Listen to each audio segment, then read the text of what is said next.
Hello, everyone, and welcome to the Let's Us Expert initiative, an event which is brought to you by the soft skills stream of the Global BA community. My name is Jan, and and always, I will have the pleasure to be your host today. And as always, the topic for each of the episode of the Let's Us Expert initiative is selected by the audience that is watching us live. So please stay with us till the end of the episode to help us select the topic for episode number 23. So as always, let's start with the explanation of the voting from the last episode. So you had a couple of options to choose from self-awareness, inclusion, influence, composure, and teamwork. And majority of you has selected the topic of self-awareness as the one. Surprisingly, no one has voted for the topic of teamwork. So maybe we are already super proficient in that area. But today we will be exploring this skill of self-awareness, which I think is very important because as we covered more than 20 skills already so far, it is very important to realize where we are with the current level of the skills that we have and which skill we need to develop ourselves, and where are our strengths, where are our limitations, what are our motivations, or maybe what are our blind spots, right? So the better we are equipped with understanding each other, the better we will be able to later on communicate, collaborate, lead, maybe even adapt to change.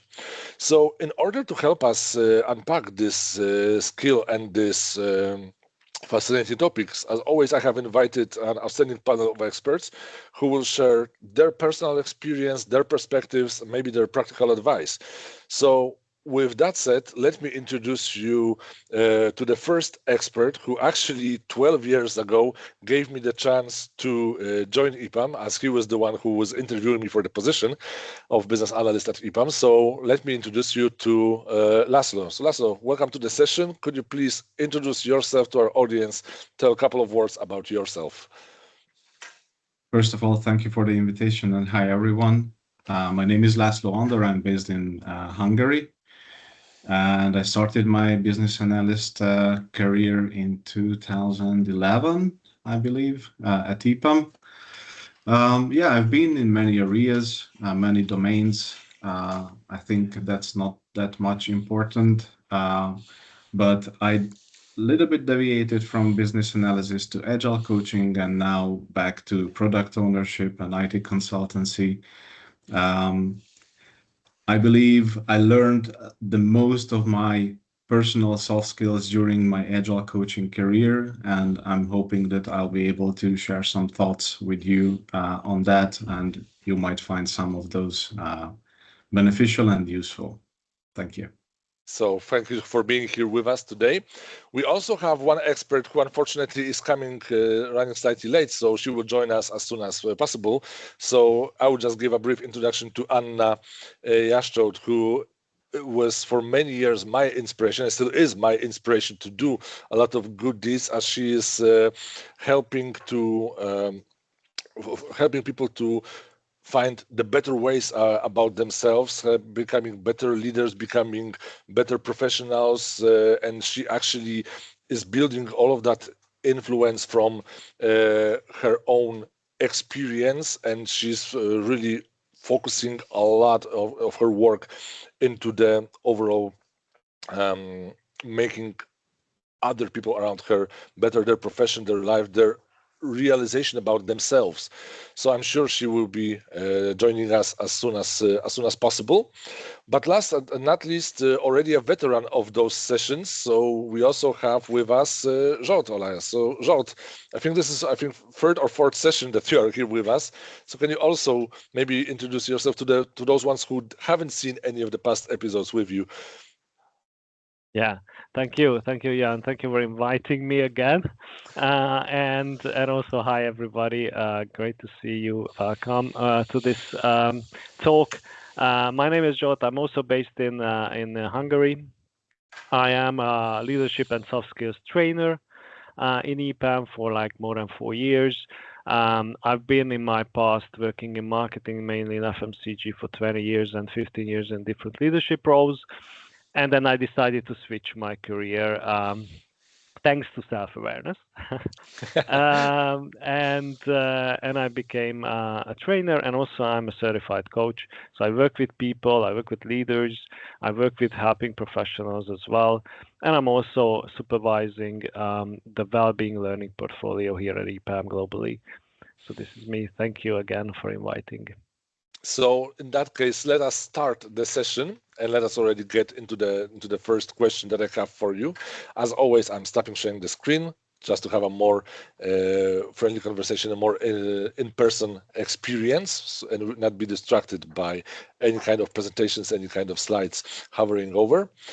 And the first question which I have for all of you is, in the context of your professional life, maybe even sometimes some personal aspects as well, how would you define the self-awareness where you are at this particular moment, and how self-awareness helped you to get to the point where you are at this particular moment? So, Zsolt, let's start with you, as you were the last one to introduce yourself. Sure. So, self-awareness, what is that? So, what do we mean by it? For me, it's like the ability to notice what is happening inside of you, and also what is happening around you in the environment. So it's basically the ability to notice what you think in a specific situation, what you feel, what are your emotions, what are your thoughts, beliefs, reactions in stressful situations, maybe hard situations. But it's not just knowledge. So it's not called self-knowledge, it's called self-awareness. So it's not only a cognitive thing. It's also being able to sense and feel what we feel in the body. So it's not just in your mind and what you think, but like, what do you feel as a physical sensation? What do you feel emotionally?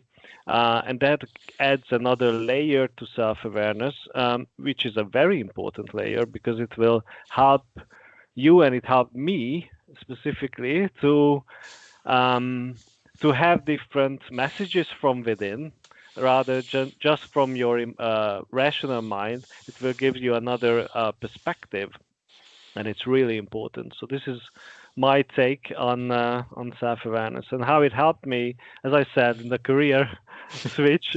Definitely, it starts with being aware of those things, and then there's another step, which is more about what do you do with it, and like, what do you actually need. So self-awareness will help you to answer the question, what you need, what do you need in this current moment, because it's not an easy thing. Actually, for some people it's more easier. For some people it's harder, but it's not an easy thing to say, what do I need? It's an effort to answer that. Mm-hmm. Laszlo, and how is it for you? I couldn't agree more with Zsolt. So this means to me 99% the same. Basically, it's being aware of your state of mind and emotions as well. That 1% where I would be a little bit more precise in my context is that it's not only about being aware of your surroundings, but also being aware of your of the impact of your current state of mind and emotions to your surroundings, right? This is, I think, to me, is more about self-awareness. And to put it into more, yeah, I had the same experience as Zsolt. As I said, in 2014, I switched career from business analysis to agile coaching, and then I spent 6 years there. Went up to enterprise agile coaching, where I was working together with board members as well. And that was another point where I realized that this job is not for me because I hate politics. I hate business politics and organizational politics. I do care too much about people. I can't be objective enough, and that takes a toll on me. So I became constantly sick because of the high stress load. And then I made a conclusion, this is not for me. I need to switch again. And then I wanted to become a little bit more than than just business analyst. Again, I wanted to combine what I learned during my agile coaching career. So that's how I ended up being a product owner and an IT consultant in the same time. And to talk about a little bit about practicality, so I have a big disadvantage. I suffer from severe insomnia, which naturally impacts my daily life. So what is it I do? Every morning after I boot up, I take a moment to check in with myself, how I'm feeling, how I'm feeling today, what I'm doing, what I'm going to do today, what are my current challenges, and I usually try to find some workarounds if necessary to either delay those challenges or asking for support. Or if that's absolutely not possible, I try to focus only on one step at a time. And self-awareness actually helps me in that to realize what is it that I can achieve on that very day. And I'm not, we don't really like to talk about ourselves, especially in a professional environment, about our own emotions. But I think that's very important to be open to a degree because it helps me easing the situations that I'm going to see in the future on the day. The others will also understand me better and they won't take it personally when I'm grumpy, blunt, or overly direct. I think, yeah, we have to accept that we are all humans and everyone has a bad day. Um, so, um, so this is what, in nutshell, self-awareness means to me. And what I think is that there are, it has short term, because I was just talking about short term, but it has also long-term benefits as well. And the long-term benefit helps me understanding what I'm capable of learning, where are my strengths, where are my limitations, and therefore where I should invest my time and energy. Yeah, that's it. And I think, you've touched a very important, very interesting thing about being with alignment to yourself. And I'm sure we are all from similar age, let's say, area. And we all remember the song Roxette, Listen to Your Heart, right? But quite often it's easier said than done. And, people might have the idea what they would like to do, where they would like to go. And, Zsolt, you're a great example of someone who changed the career. Laszlo, yourself as well, you went somewhere, you realized once a business analyst, always a business analyst. Yeah. But there are many people who struggle with the fact of actually, I have bills to pay, I have the mortgage, I need to take care of my family, I need to. So, where to find the courage to actually, if I went through that realization and I try to listen to myself and I would like to change something about myself, but I'm blocked, I'm starved. Where would you start to find that courage? Yeah. So for me, I think that's a very important question because usually people say, "Oh, I want to do this. I want to, switch career," as you said. Like it's really important for me, and then nothing happens, right? So like there's nothing is changing. And I think one of the important part is like also to check and investigate what is the benefit of the current state. And what are the things that you couldn't or wouldn't tolerate in that changed environment. So maybe if you say, I want to change a career, and I want to be, I want to be more free, and I don't want to work for a company, whatever. And then you realize it's a different identity that you need to have, and that is very painful to have a different identity or switch a different identity. So the pain is actually far more, or the fear from that pain is far more than your actual desire to change things. And this is like a scale, right? which is bigger. So in every change we have powers that will drive to the change, and powers that will actually pull us back. And most people, or like if you go to a coach, for example, they should do both of them, like to explore both of them, not just like, what are your desires and how does it look like in the future and so on, but like what's holding you back, and what is the secondary benefit for that current state that would be non-existent if you would change a thing. So yeah, people tend to go for the least resistance, right? They usually, well, life is keep scary, right? that. So It is. Yeah. But I also have to say that when making such major decisions, for example, about career change or you have intrinsic and extrinsic motivations. And obviously, these are also always moving on a scale. When I switched to agile coaching, that was absolutely an intrinsic motivation in me, because I wanted to make an impact on people's life. I wanted to help them enjoying their time at work.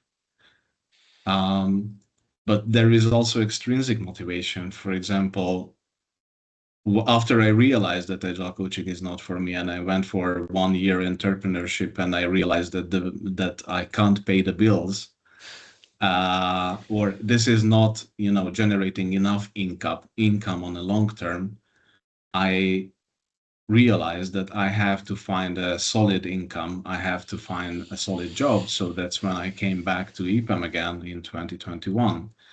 So I think it also depends on the circumstances.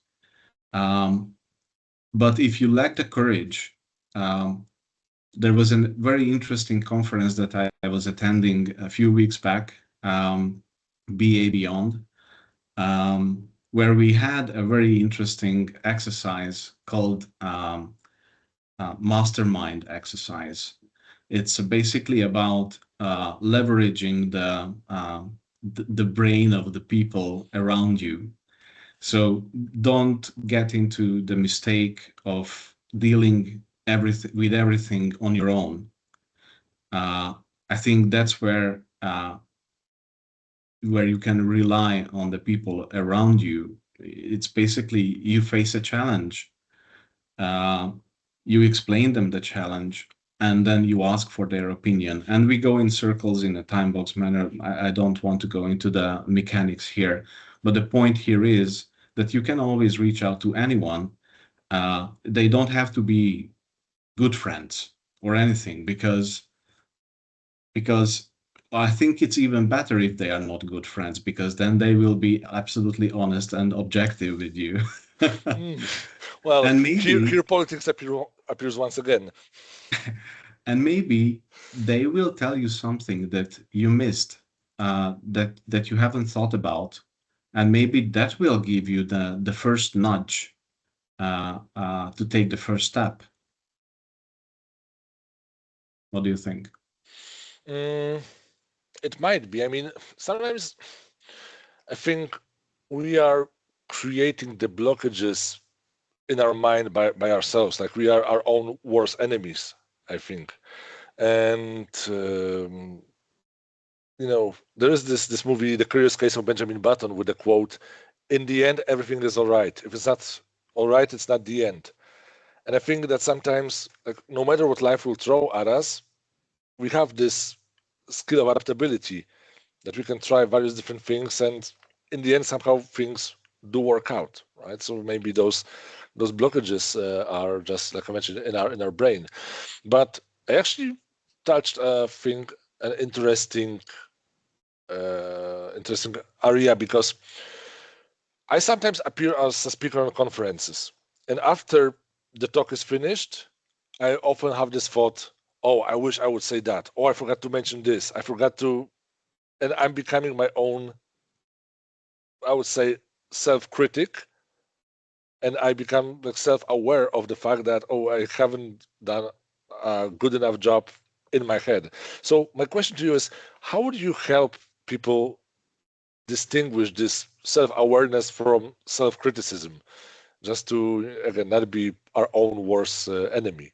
Laszlo, what are your tricks in that area? Yeah, I know self-criticism very well because I'm maximalist. Um, so, in my understanding, self-awareness is more about asking questions, understanding, while criticism is more about judging. Um, and when you try to be curious about yourself, when you try to explore your self-awareness, you ask the questions like, what happened? What was my contribution? What I learned from this? But when you criticize yourself and you say, I was not good enough, this is not enough, this is not good quality enough. And honestly, I only tend to criticize myself like that on my weaker days. Uh, I mean, in this way, because Mm-hmm. this is destructive. I try to use self-criticism more as a fuel, uh, to motivate me to do better. But this also has to be a very balanced game, because otherwise you can overdo it, and then you end up in an analysis paralysis, not delivering anything or not finishing anything up. So I try to be cautious when I'm doing self-criticism, not to distract or reduce my motivation. Um, and and I think, yeah, that's how it separates in my mind. Mm-hmm. Zsolt? Yeah, I mean that's a great topic. My favorite one actually, like the self-criticism, and every one of us, like most of us, have this inner critic voice, that pops up in certain situations, like after a conference or whatever, and it says something to you. Usually, it's the same sentences and so on that it says. And I think most people have a way of like, how do you deal with that? Like, well, how do you cope with that voice? Um, but I think, as Laszlo mentioned, like self-awareness is more a curious thing. It's exploratory. If it's creative, and self-criticism voice is more about like judgment. So we also sometimes judge the judger, right? So we're starting to, yeah, we're starting to Mm-hmm. judge like, you shouldn't be here. You're making my life very hard. I want to get rid of you. I'm gonna just fight you. So these are some, or maybe I'm just gonna submit to you. You're always right, and whatever. So we have different coping mechanisms. And what we do in one of our trainings, we do this, how to tame your inner critic, is like how you can relate to it differently by applying this self-awareness principle to be curious. So can you start being curious about the inner critic part of you? It's a part of you, okay? It's not all of you, because it just pops up in certain situations. So how can I be curious and say, oh, hello, here you are again. You're saying the same things. Great. I'm listening to you. But like the question is like, what do you really want me to know?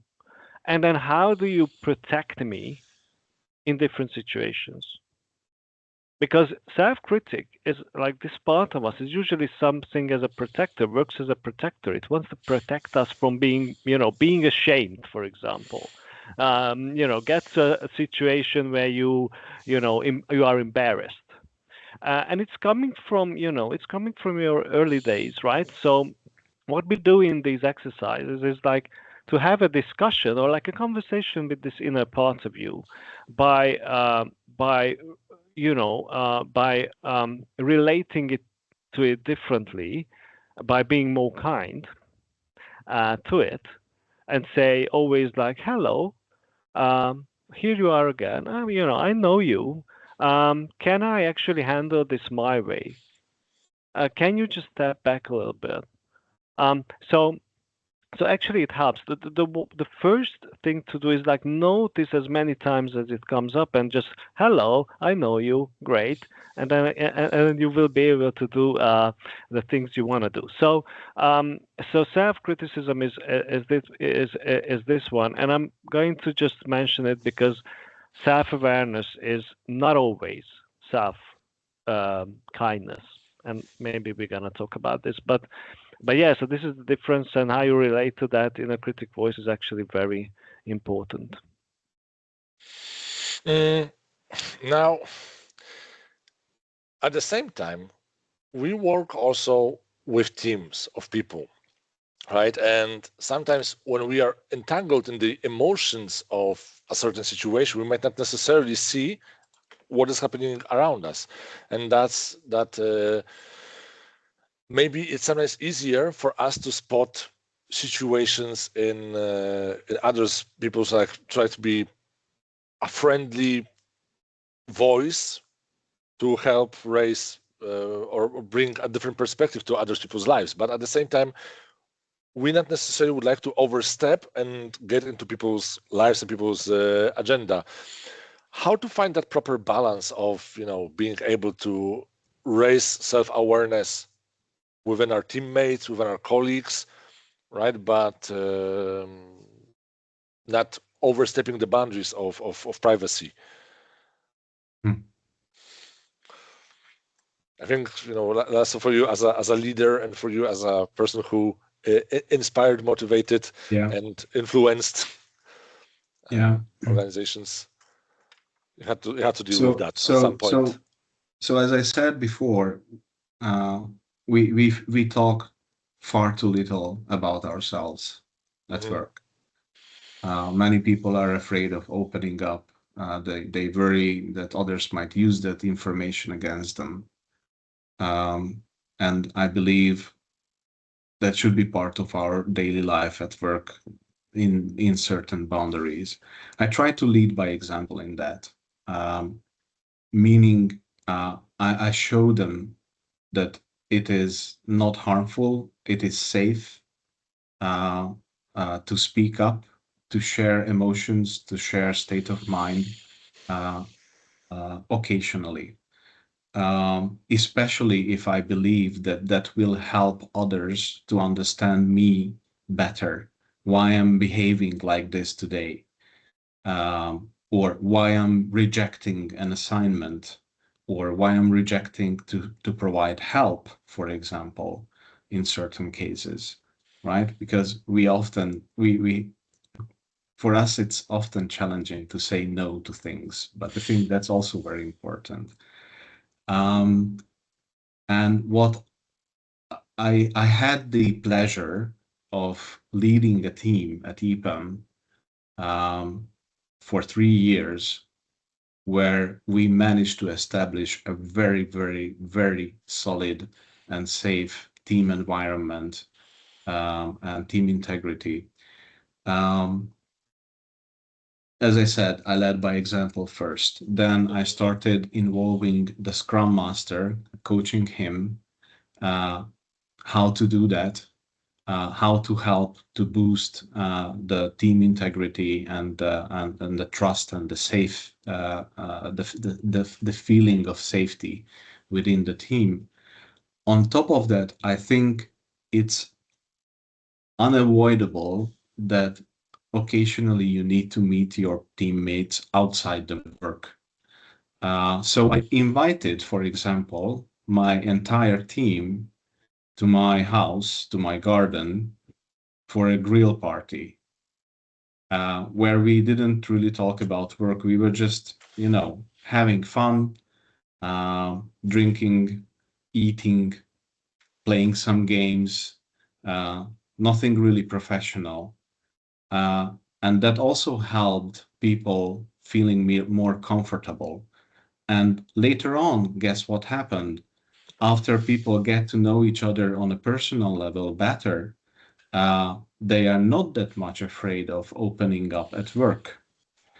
So we kept this habit. And then one of the guys said, why don't we do a daily check-in exercise, a brief check-in exercise, like as a heat map on the daily stand-ups, briefly in 1 or 2 words telling about ourselves, how do we feel today? And it's nothing for a stand-up to discuss, but it can give you an indication, and maybe you can reach out to that other person. Hey, how do you feel? So if I show care about other people, that also helps them opening up. And if they see that you don't uh, use that information against them, then they will start trusting you.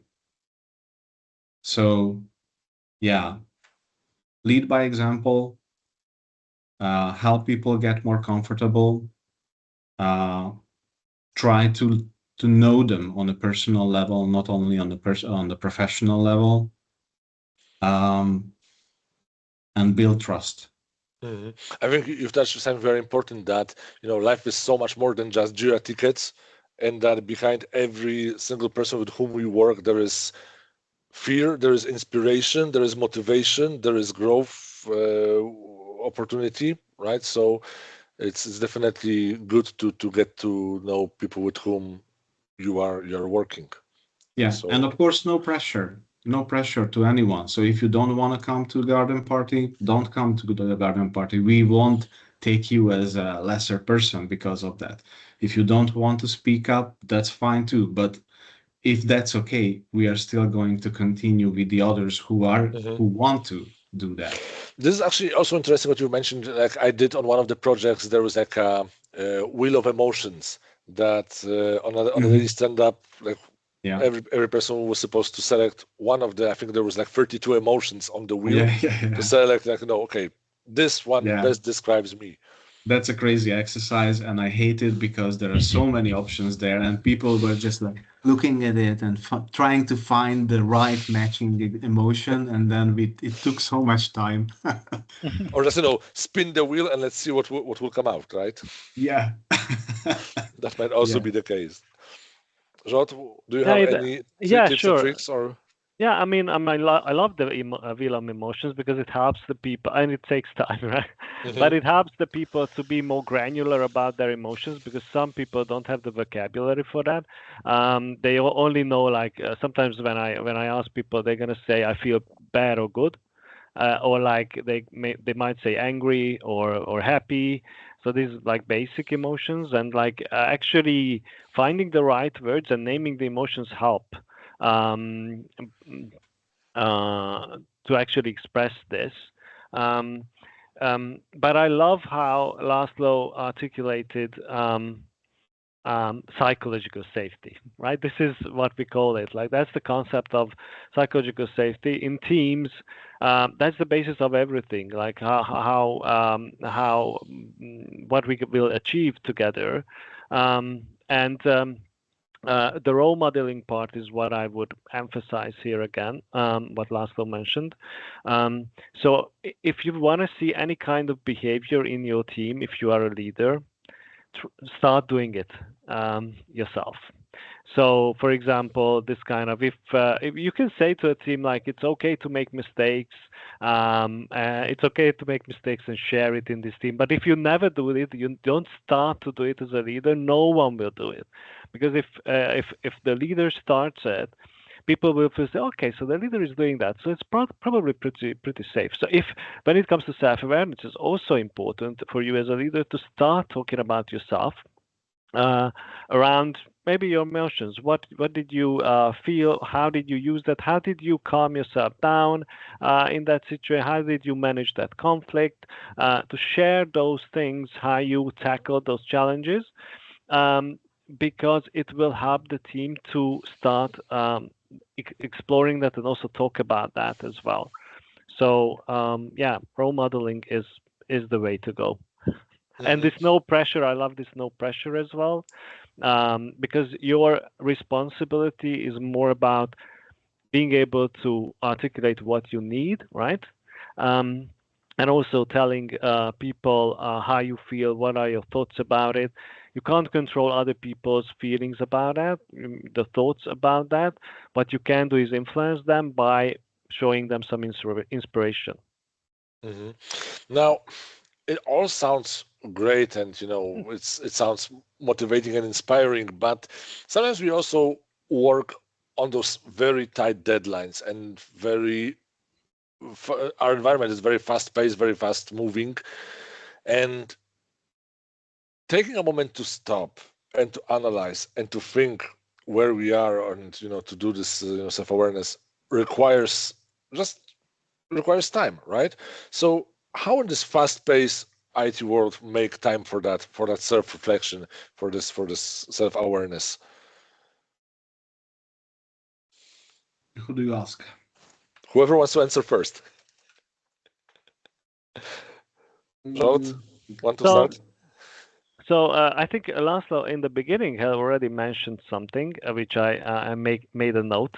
Like in the morning, like you struggle with insomnia, and then when you wake up, like and you start thinking about like what do you feel, and then how your day will go, and what to maybe change in that. So that's one, like what I call a pit stop, right, from Hmm. your routine. Okay, so you all have this like routine, and as you mentioned, fast paced, whatever. We all have that. But in order for you not to get crazy around that, you need to insert pit stops in that routine. And pit stop can be anything, like this, what Laszlo mentioned. And it's these pit stops should be not just once a week. So you should have pit stops daily, weekly, monthly, yearly. And yearly can be a vacation, for example, that can be a pit stop, but it's not enough to be on a vacation, right? And then you are in the routine for the other days of your life. So you have to carve out time, and it's usually people overestimate how much time we need for that. So I have a good example of like what I also teach on the trainings, which I call 5 minute check-in, which is actually taking like 2 minutes. Um, uh, it's basically just to stop like 3, 4 times a day and just ask yourself 3 questions. One is like, how do you feel at this moment? So, what is the emotion that is that I'm feeling at this very moment? Where does it sit in my body? So, where do you feel it? Where is it? Where is it located? Can you actually notice that and be with it for like 10 seconds? It's maybe in your chest. I feel angriness in my head. I feel calmness in my shoulders. Can be a very positive emotion as well. Um, and then ask yourself, what would you need in this current moment? And that's 2 minutes. The problem is like people don't do it because it's simple, right? But they don't remember that, so they need some kind of a reminder. And what I usually suggest to people is to have an analog reminder rather than a digital one. So maybe a post-it, like a sticky note, like an actual physical sticky note on your monitor, saying stop, just one word, stop. And then Hmm. you put it on the monitor, and as you go through your routine, sometimes you look at that like stop. Okay, so I'm just gonna just stop, maybe stand up, move around, and do this kind of 3 questions, being able to connect with yourself a little bit. So it's not much time. And definitely if you are only in the action mode, right? We have two modes, right? So this is what I usually tell. We have this action mode and reflection mode, right? So we need both in life. If you're only on the action mode and you miss to actually reflect what you have done, then nothing will change, right? And you miss probably most of your life. Versus if you only spend time in the reflection mode, it's the same. So if you don't do anything, just reflect and plan, you will also miss your life. So it always has to be you do something, you reflect on it, you do, and then you say, I'm going to do something different, then reflect on it, I'm going to do that. So this is the cycle. And this is what I would suggest to people, also for teams, to have that reflection space, and not just about like when you have a retro and say what would we do differently in terms of results, and how, but also how we will do differently as a team. So how do we manage conflicts next time? How do we, relate to each other differently? And this is maybe you skip, and definitely it's needed, because the process how people work together is sometimes more important in terms of how they achieve a result. So so this is my This is take. something I very much like what you mentioned, and this reminded me of a quote from my good friend when he said that if you are patient and you will wait long enough, then nothing will happen. That you know that Yeah. Yeah. so sooner or later you just need to, and he also mentioned about, when I've mentioned about this being stuck, his second quote, which I also very much love, is if you want to change something in your life, all you have to do is to change something in your life. And I think Yeah, and it's and then we tend to overthink and overanalyze. So this is like one thing we usually do when we have uncertainty. Mhm. And when we think about career change, when we started to discuss that, is the same. So people think if I plan it well, it will go okay, and like it's going to be perfect. So, Mhm. and in those situations, planning ca- usually not that helpful, especially when you don't know what you want to change for. So what you want to do, maybe you're going to say, I don't want to do this anymore, but I don't know what to do instead Mhm. of it, right? So you can't plan for that. What you need to do is start to speak to different kinds of people outside of your bubble, go to networking events, start to read books, whatever, and start to do very small steps and see what happens. Maybe you say, I'm going to cook, I'm going to be a cook. And then you go to a cooking class and you find out that, oh my God, I can't do it. I have to stand for 8 hours in a day. It's not for me. So if you just plan, you will never find out if it's good for you or not. So Mhm. like this is the action part. In uncertainty, you have to step, you make an action, whatever that is, and then think about like, okay, so what happened and what is my next step? Mhm. Laszlo, do you have any tips and tricks how to avoid the analysis paralysis? The analysis, that's a different question. I haven't prepared for that. Um, but to extend what I completely agree with what Joel said.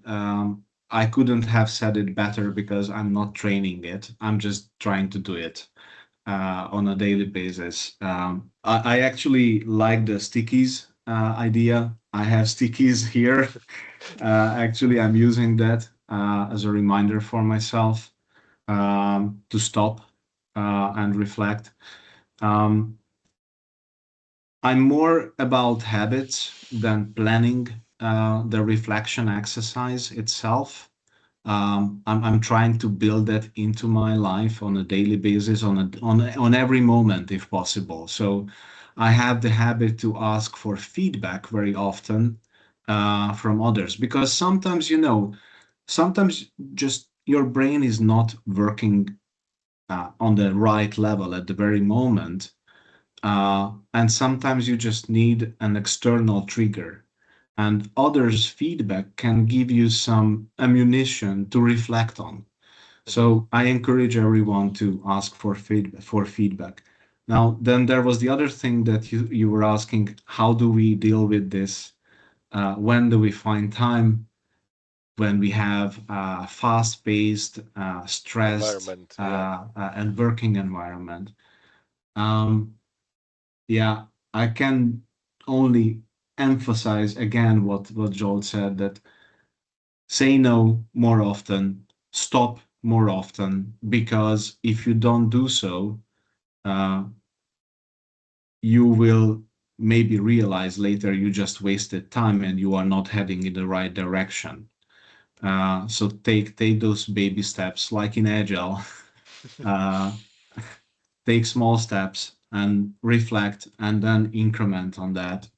That's another thing what I'm doing. And when for example, I'm preparing for a very stressful meeting, I'm trying to think about others who I'm sure will stress me out. Because it's important to know who are you talking to, and I ask myself, how can I avoid that? How can I avoid letting that person stress me out? What should I do? So I'm trying to prepare actually in advance for such situations. Yeah, and there is the mastermind exercise as well, that I already mentioned, so you can leverage that. I really can't add much more because Zsolt already Covered a lot. summarized the essence. Now, Just one thing, like you have this saying, like you should meditate for half an hour, and then the person says, I don't have time for that, and then they say you should meditate 1 hour per day, right? So this is yeah. Yeah. I was recently at a conference in Poland when one of the speakers gave a topic about the sandbox for your mind, that you can go to a place where for 2 weeks you are separated from any kind of technology and you cannot talk to other people. You only meditate in your room and you only eat food with other people, but you cannot talk to them. I mean, that's a bit extreme, Mhm. but kind of like a potentially maybe a once in a lifetime exercise to try to see how you would react to that. Maybe would be an interesting experience. But Sorry, Jan, may I just add one more thing? Sure. I think we forget about one thing. When is the right time to do the reflection? Are we prepared for a reflection, and are we prepared for what we are going to conclude? And I know this because I had a burnout last year. I lost track. Yeah, that happens to everyone. And usually I can deal with such situations. There was just too many issues coming onto me, and there was chaos around me, and I didn't know how to handle that. Usually I do. Usually I am able to, put aside everything until I find the root cause that causes the most of the issues, and then I start solving that, and then the rest of the issues either resolve themselves, or I will just get to the point where I can resolve. And then I realized I needed help. So I reached out to a professional, not a psychologist, because that didn't work out for me, but a mental health professional guy who actually, I honestly told him that I need you to facilitate my mind, because I'm not able to put things in order in my head. So I'm just going to dump all the shit to you and help me organize it. So I think it's important to realize whether you are ready or not for the reflection, and don't push it. Try to realize your energy level, and if there is something worse or there is something not in a good shape, first try to fix that before reflecting on anything. Now, there are also sometimes, I'm sure some of you have heard about those Myers-Briggs personality type indicator quizzes, or those personality tests where you have like answer 250 questions about yourself, and then we will tell you about your personality, right? But quite often I've noticed people are not responding as they are. They create a self-image of how they would like to be perceived. Right? So how to actually again find that way to look at ourselves really the way we are, and not through a lens of how I would like to perceive myself. Yeah, so those tests have their roles. But the important part, there are a lot of online tests which are free, and they're not really, reliable in that.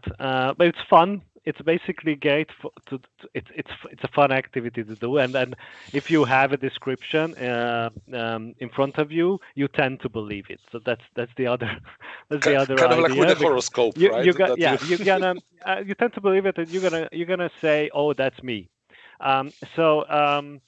But there are official tests which are better, and actually there are tests which can track this what you said, Jan. So what is your genuine, and what are the things that you do for the facade? Like, what are the things that you uh, pretending, but it's not like a conscious thing; it's an unconscious one. So they can actually distinguish that. But as I usually say, tests they're not right. Okay, you are right. So all the tests will help you to reflect on the result. And that's the important part. It's not the test is important, but how you reflect on. Is it true? What is surprising in it? Is it really true? And what you can do, and in most tests they do this, they will give the same tests to other people about you. So they're gonna ask other people, like for example, family, friends, and coworkers. These are different kinds of groups that they know you differently, and they will fill in the same test about you. And then you can compare your results, self-assessment, and then the other person's what they said to you, and say, oh, it's matching. That's great. That's already some kind. You learned something about yourself, or maybe there are going to be gaps and say, oh, I believed this about me, but it's not. So others don't see that. Maybe if I just hide it, or it wasn't even conscious. So be careful about online free tests, because they're not that reliable scientifically sometimes. And if you do that, just reflect on the result by saying what is surprising about that, and what is the thing I don't agree. What is the thing that you agree with? And then you can do these tests with professionals who can help you to interpret those results for you. And Laszlo, have you ever done any of those tests? I had done many actually, and mostly not the free ones, because I agree with Joel that they are hardly reliable. And the good news is that although they were using different techniques, they were matching very much in the results in terms of figuring out my strengths and weaknesses. When I was reading them, I was always trying to look inside and see what emotions arise when I read them, whether they resonate with me or not. Do I agree on or I don't? But guess what? This I did because I felt lack of self-confidence. I was not sure how to formulate my strengths and weaknesses, how to address my weaknesses. And then now I'm in a journey to figure out how to best match my strengths and weaknesses to the market demand. And I still couldn't figure that out. And this was actually the challenge that I shared on the conference with the other guys during the mastermind exercise. And when they were start telling me what they would do, I had this very basic instinctive level, no, I don't want to do that. And that made me realize that I'm not prepared yet for the change. So I said, let's not rush things. Stop now. Try to recover. Get basic things, the foundation solid, and then move on. So I will probably reach out later on to an expert who can help me interpreting those things, and maybe that will give me a new boost to the thing, to this whole thing. Or maybe really once a business analyst, always a business analyst. Because for me, being a business analyst is more of a lifestyle rather than a profession. Like when I go shopping and I compare two products and I just look at ingredients, or when I create Excel spreadsheets about renovation of the kitchen and do all of those reports. I keep telling that to my wife, and she just gets always crazy about how much time I can take by finding a single, I don't know, electronic device on the internet that I want to order. And just select about, like, for me, choosing a mobile phone. Like, I've been watching reviews for the last 2-3 years, and I still was unable to pick the one that would really. Yeah. So that's why I still have for the 6 years the same mobile phone as I had. But as we are approaching the end of the episode, I am resharing my screen once again, and I invite the participants of our call today to go to menti.com and type in the code 78594453. Or I'm actually sharing the link in the Q&A section to the Menti. And also, Laszlo, Zsolt, you are also invited to choose and to vote for the topic for the next episode. And as we will wait for the topic for this next episode, and we will see whether teamwork will receive any votes this time, I would like to ask you a question with which I usually end each of the episodes, is knowing what you know right now, with all of the experience that you have and all the things that you went through in your life, what is the one advice regarding self-awareness that you would give to yourself at the start of your professional career? If I may start, so I would probably tell my younger self to spend less energy proving that I have the right answer, and more energy about understanding the situation and the people involved. I would also pay more attention to what gives me energy and what drains it, and when my strengths and when is that when my strengths start becoming limitations. We haven't talked about that, but that might be a different topic, because it can happen that strengths can become limitations or annoying to others. And being effective is not about using the same successful behavior everywhere. It's about knowing when to adapt. So if I had to summarize this, being right is overrated, and understanding people is not. I think there's this American proverb that it's better to have a peace of mind than to be right. And I think that's quite an interesting perception on life. Yeah. Zsolt, what would be your advice? Yeah, so I already started to mention it in the session that self-awareness does not equal self-compassion. And I think self-awareness can only be useful. Okay, so this is like only be useful if at some point in your life it leads to self-compassion, which means you can be kind to yourself, because you can know a lot about yourself.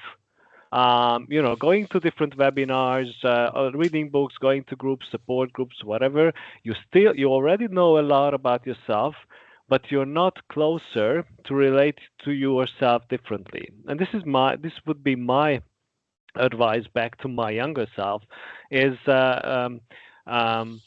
if you have a core belief, for example, you're not good enough, then you're going to use those self-awareness and self-development things to always improve yourself because you're not good enough. So you're going to misuse those self-awareness, self-development techniques. So address the underlying cause by asking professional help and uncover those more deeper aspects and core beliefs that you have. I would give that advice to my younger self. Mm-hmm. All right, thank you so much. And it seems that with this, we have now the voting completed, with learning agility receiving the highest number of votes today. So we will be covering that topic in the episode 23, although we will have now a short vacation break. So in July, there will be no episode for you to have the opportunity to regenerate, relax, and use the full advantage of the vacation. And maybe also use the time to self-reflect and to use a bit of self-awareness for that aspect. And then we'll come back in August with the topic for the learning agility. So with that said, there is nothing more for me to say but to say a very big thank you, Zsolt and Laszlo, for dividing the time today with us. Unfortunately, Anna couldn't join us. I hope she will be maybe in one of the future episodes as an expert next time. But I think I don't know whether you would agree with me, but in my opinion, if there's like one takeaway, it's in regards to self-awareness. It's not necessarily about trying to be perfect, but just trying to be curious enough to understand yourself, and also finding the courage to keep exploring yourself. And I think that's our first step that we need to take on the path to our future growth. So I guess with that said, let's take a moment to reflect, to seek feedback, to explore the area. Laszlo, Zsolt, thank you so much for being here with us today. Thank you. Thank you. Everyone, please enjoy the vacation. Remember to stay safe, stay healthy, stay happy, and I will see you again in the next episode. Take good care. Take care, guys. Bye-bye. Goodbye. Goodbye. Bye.